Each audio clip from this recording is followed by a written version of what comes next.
There's the book of Jude, verse 24.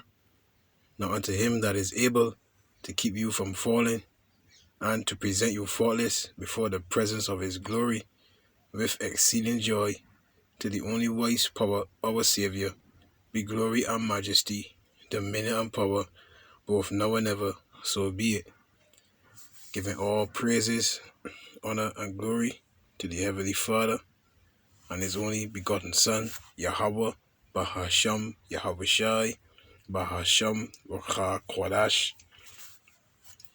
and double honor to my teachers, the apostles, the elders, and the bishops of Great Millstone, who watch over our souls, and shalom to the Akim worldwide that are sincere and serious in doing the will of Yahweh, Bahasham, Yahweh Shai, Bahasham, Rakha Kwadash. 2 Peter chapter 1, verse 1 and 2 to you all. Yes, I'm the brother, the disciple, Kwasha, and stay strong. I'm the brother, the disciple, Kwasha Banyame from the branch here in Great Millstone, Barbados. I love being white, and here's why. As the title I'm going to put in this video, I forget where this comment come from. It was sent in the chat. Which video so that this comment board response was from. Nevertheless, these are the true intentions of how Esau Edom feels. So this is from Salacious Crumb. I love being white. Just feels so lovely. We never have problems. Life is just one big fun ride. We never run out of money or get turned down for a job. We never go hungry. And our family members never get sick and die. It's just constant fun and games all through our history. No wars or bad times, just constant fun.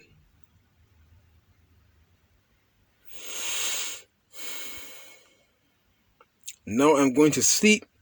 I can't wait to wake up tomorrow and enjoy my whiteness some more. Ooh. Imagine yesterday I did a delivery, and this gentleman had he's building a beautiful house, man. Beautiful house. Right? Beautiful house. And I said to him, shh, one of these days I would love to get a house like this, man. He said, man, just keep working at it, man. But let me tell you something, man. If you see where I was living 35 years ago, 35 years, in a little 1x2 shop, and people would love for me to stay there. And then he went to his story how he went at a job to do photography. It's a different kind of photography. I forget the exact one. And they sent him and a white man to do a course, right? Now here it is. He was showing the Edomite the ropes. You understand? He was showing him what to do, etc., because he was that advanced. You man tell me? Imagine when they come back home, who was my boss? The same Edomite, and they just laugh. He just laughed, because I knew that how the story was going to end. It's like, so this is why you see comments like this. I love being white, just feels so lovely. We never have problems. Life is just one big fun ride. We never run out of money. And what the scripture says, the scripture says, come back to that video now. This is Psalms, where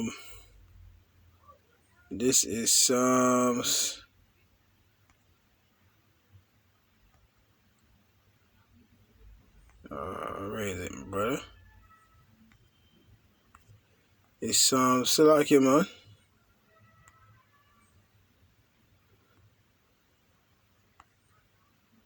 Psalm 73 and 3. For I was envious at the foolish when I saw the prosperity of the wicked. Yeah, we see how Esau living. And let me tell you, in this little small island here, where Esau got the best, boy. You ever tell you? The best, man. It's like, and it's like, whoa, this man living good, boy. So this is why comments at this here, you know, we get envious. But with the Lord's here. Furthermore, Salakia, this word salacious means having or conveying undue or inappropriate interest in sexual matters, pornography, obscene, indecent. His name is Salacious Crumb. Indecent, improper, indelicate, crude, lewd, erotic, titillating, corrupting. Okay, so that's why he has a name like that. So back in Psalm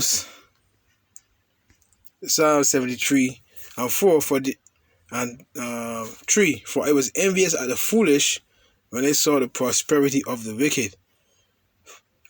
For there are no bands in their death, but their strength is firm. You see, this is why they can speak how they speak, man. They speak loftily, right? They are not in trouble as other men, neither are they plagued like other men. Therefore pride compasseth them about as a chain, right? So the brain of pride like a chain, like a beautiful gold chain, man. That's why you see in comments like this. Yes, right? Therefore pride compasseth them about as a chain. Violence covereth them as a garment. Now, since we gone to that precept, let me get to this video here now. 3 videos, but I ain't gonna play. There's one video that's 2 minutes and 38 seconds long. I ain't gonna play that whole video. But let me play this here. Listen carefully, man. No.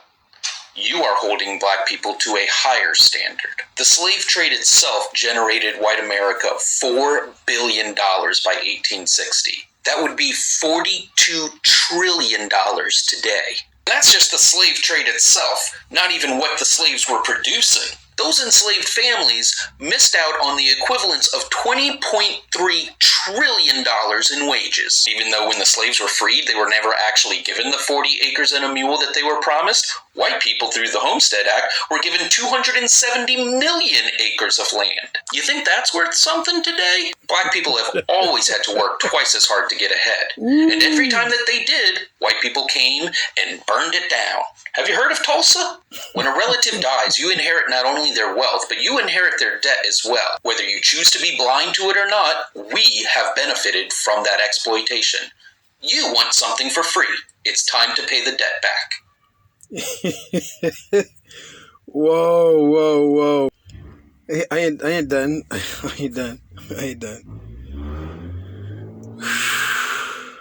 Listen, man. White supremacy. White people destroyed Egyptian monuments that looked too black. White people started separating Egypt from Africa as if it was 2 different places. White people started making Egyptians look white. And then when people started pointing out that Egyptians were in fact African, they started trying to make it seem like the Talking about us, right? What he's talking about is when we built the pyramids of Egypt, the treasures of Egypt, the pyramids, etc. Pyramids were built by aliens because... Right, you see? We built the pyramids. But Esau eat them again, you know, but this man bringing it out. They did not want the modern white world to know how advanced the African culture was. Why do you think they targeted Africa for slaves in the first place? This was all about implementing white supremacy. Take a look at what they did to Jesus Christ. That man ain't white, but they made him white and they forced that white Jesus onto people of color, just to further perpetuate the white supremacist agenda. See? So this is why comments like this, you know, this is why comments like this, they are so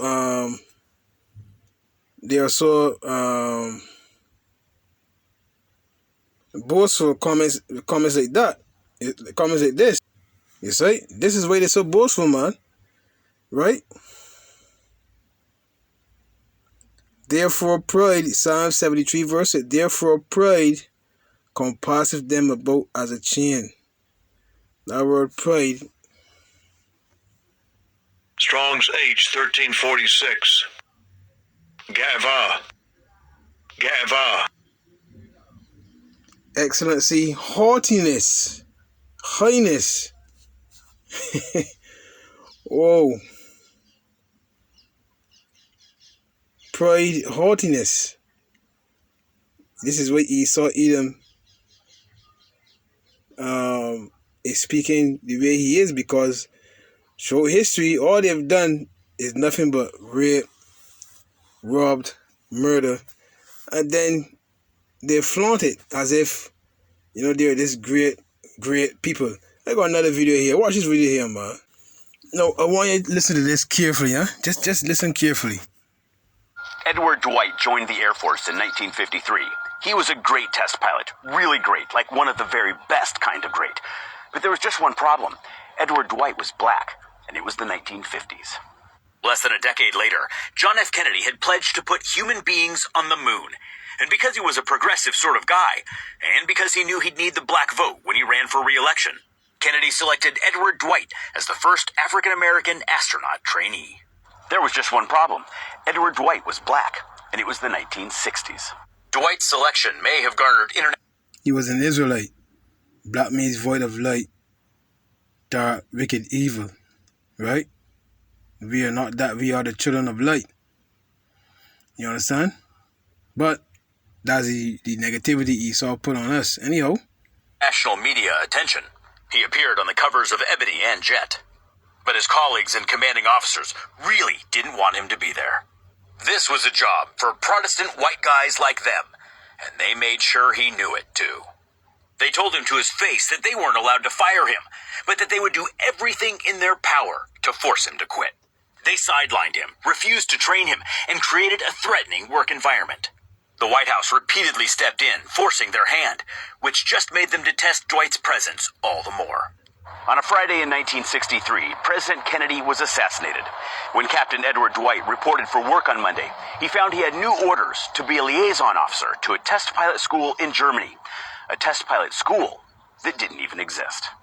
His dreams of space dashed. Boy, this motherfucking diva, boy. Listen, man, this Psalms. Yo. Whoa, boy, this Psalms 64. Oh, prayer for deliverance from secret enemies. Psalm 64. Let me start at 3. Who wet their tongue like a sword and bend their bows to shoot their arrows, even bitter words, that they may shoot in secret at the perfect. Suddenly do they shoot at him and fear not. They encourage themselves in an evil matter. They commune of laying snares privately. They say, who shall see them? Because what they're doing with this man, Edward Dwight, is totally... Come on, man. Come on. This is the work of Esau Edom.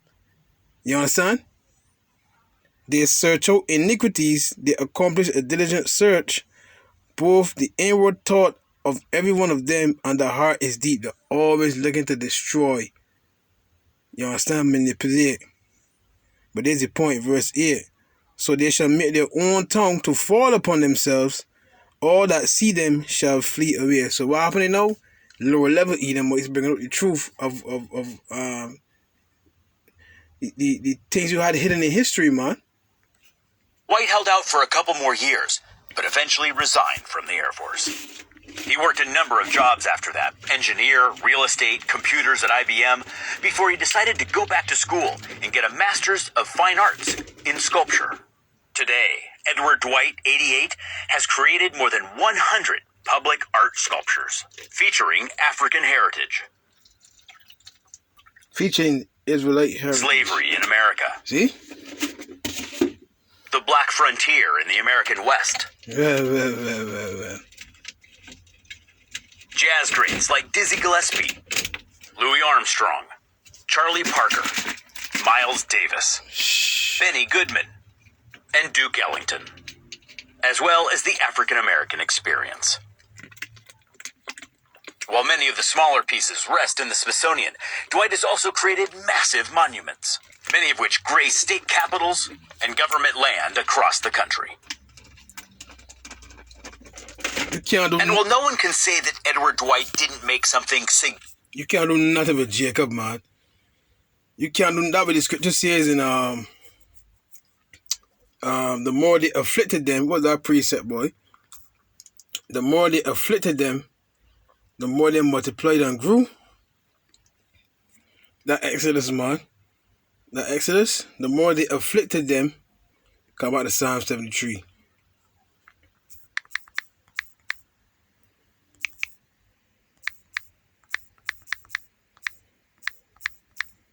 The more they afflicted them, they take that Exodus, you know. Don't care what you do to me, man. Yeah, Exodus chapter 1. Let me start at 10, man. 9. And he said unto his people, behold, the people of the children of Israel are more and mightier than we. Come on, let us deal wisely with them, lest they multiply. And it come to pass that when there falleth out any war, they join also unto our enemies, and fight against us, and so get them up out of the land. Therefore they did set over them taskmasters to afflict them with their burdens, and they built for Pharaoh treasure cities, Python and Ramses, one of the just showed you. But the more they afflicted them, the more they multiplied and grew, and they were grieved because of the children of Israel. You can't do nothing with Jacob, Esau, Edom. You can't. You just can't. You just can't be. Edward Dwight differently. Significant out of his life. I can't help but wonder, and I'm certain he can't help but wonder, what might have happened had things worked out just a little bit differently. Boy, let me tell you. And in case you're curious, and you should be, it would take 20 more years before Guy Bluford became the first African-American man in space in 1983. The first African-American woman to go to space was Mae Jemison. She didn't do it until 1992. Stay curious, my friends. You see, this is why you have comments like this, right? From these Edomites, man. I love being white, just feels so lovely. We never have problems, you see? they get a full head start in life, man. Huh? Full head start in life, man. But Jake start all the way back, and it's somehow, man, we just still surpass you, and we in this low level condition, man. Imagine the kingdom, man. I love being white, meaning you love being an Edomite, because the word white means pure. The word white means pure. Forget the other definitions, man, but there's nothing pure about you. You understand? You raped, robbed, and murdered. You transgress. You sport lies. You hide your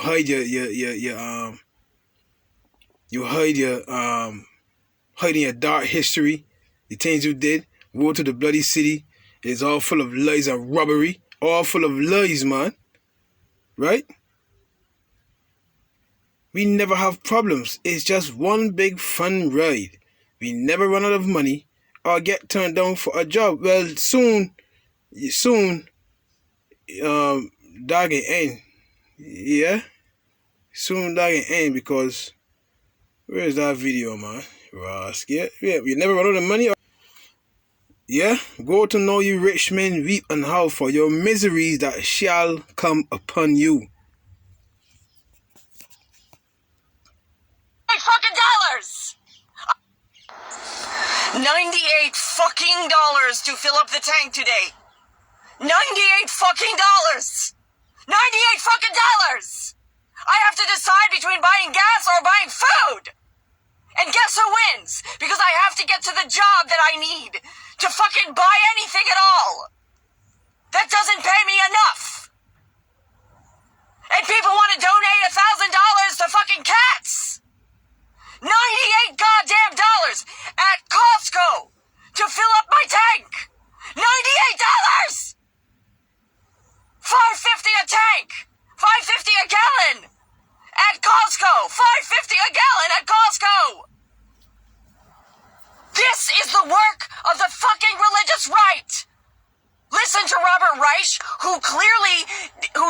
who gives us all of the evidence about how our poverty is a choice that our government made for us. A CEO is not worth 351 times what I get paid. Ever.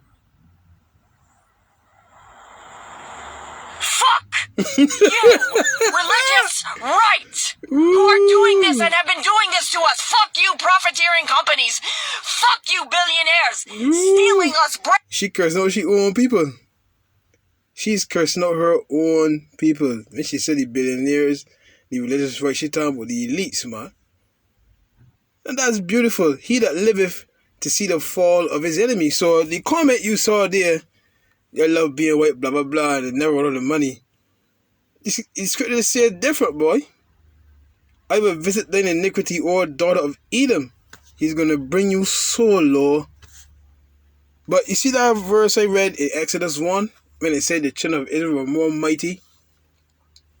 Were mighty and more, were more mighty. This is the word for mighty, right? This is the word for mighty. Strong's H 6099. Atsun.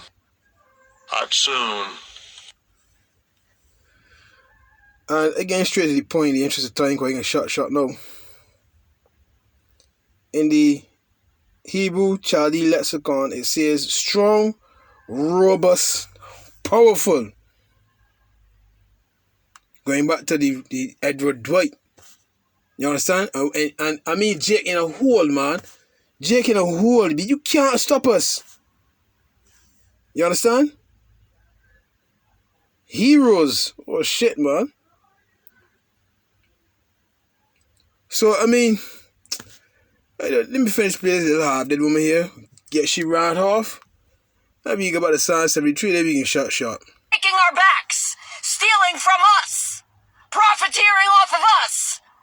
Let me repeat, I have to decide between buying food or gas. Guess which one wins? Boo-hoo-hoo. Boo-hoo-hoo. Boo-hoo-hoo. So, this is Psalm 73. And, let me start at 16, man. When I thought to know this, it was too painful for me until I went into the sanctuary of the Most High. Then understood I their end. Surely thou didst set them in slippery places. Thou castest them down into destruction. How are they brought into desolation? As in a moment they are utterly consumed with terrors. As a dream when one awaketh, so, O Lord, when thou awakest, thou shalt despise their image. Thus my heart was grieved, and I was pricked in my reins. So foolish was I, and ignorant I was as a beast before thee. Yeah, so the Lord got them in slippery places. He saw Edom. You're gonna love being an Edomite as your days come to a close, because your kingdom is falling and Jacob is rising. Shalom.